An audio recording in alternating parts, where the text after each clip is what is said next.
Okay mga ka-airsoft, good evening. Kasama ko rito sa San Jose del Monte, Bulacan si Sir Roldan. Hello sir. Hello po. Pasensya na kayo, hindi ko na mailalive yung unit niya kasi medyo gabi na kami nagmamadali rin. At saka si Sir ayaw na rin namin masyadong abalahin. Okay, yung unit niya, the Sig Sauer P226. Bali, itong unit na to, upgraded na sir. Naka-fine tuning, naka-trigger job. Kaya napaka-tipid nito sa gas sir. Mga ka-airsoft, galing pa kami ng Valenzuela kay Sir Michael Chay. Ngayon, demo test fire natin yung unit sir, isang mabilisan lang. Okay sir, number 1 po, ito yung magazine. Iwasan mo lang malaglag to sir, kasi ito pang magazine pag nalaglag, possible magkaroon ng leak. Pero yung unit mo lifetime warranty. Kung sakali may problema ka, tawag ka lang. Tutulungan ka namin, gagawin natin yung unit, part of the lifetime warranty. Okay? Ngayon sir, itong unit, kailangan hindi pwedeng matuyuan ng oil. Pag natuyuan siya ng oil, mabilis na yung wear and tear ng unit sir. Okay sir, press the valve dito, pindutin mo yung valve, saka mo siya isprayan. Okay, after that dito. Okay, maximum round sa unit sir 27, pero lagi -5 para hindi masira yung spring natin. Okay, ayan, sa unit kasa natin to, ito, lagyan muna sa ibabaw, kasa, ilak, then lagyan natin dito.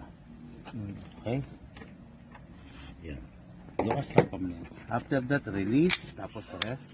Okay, ngayon to sir, lagyan natin to ng hangin. Sabi ko nga sa'yo, naka-upgrade to, fine tuning, trigger job.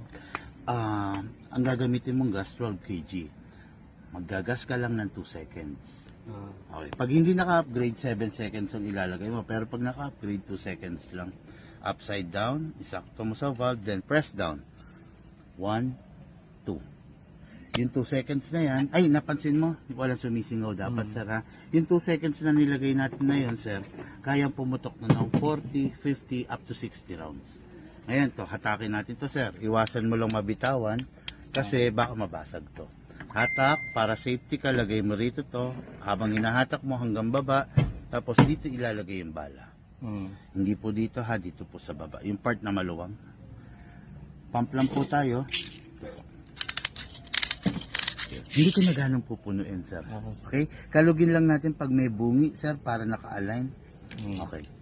Okay then. Pasok sa unit. Kasa. Ready to fire. Dali na sir.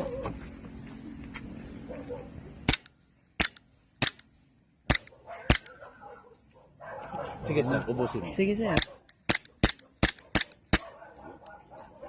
Okay? Pakita mo rito. Yan. Open slide kasi wala ng bala. Susunod, release, release, tapos rest. Ngayon may hangin pa to sir, hindi ko napapakawalan kasi baka magpa-fire ka pa. Okay, tapos yun lang naman, wala naman na lifetime warranty, basta tawagan mo lang kami sir. Okay, mga airsoft, sir Roldan ba sir? Roldan, no? Huling ka airsoft natin for the day. At dahil huling ka airsoft natin siya, bibigyan natin siya ng yung regular freebies natin plus another 2 packs of BBs. Thank you sir.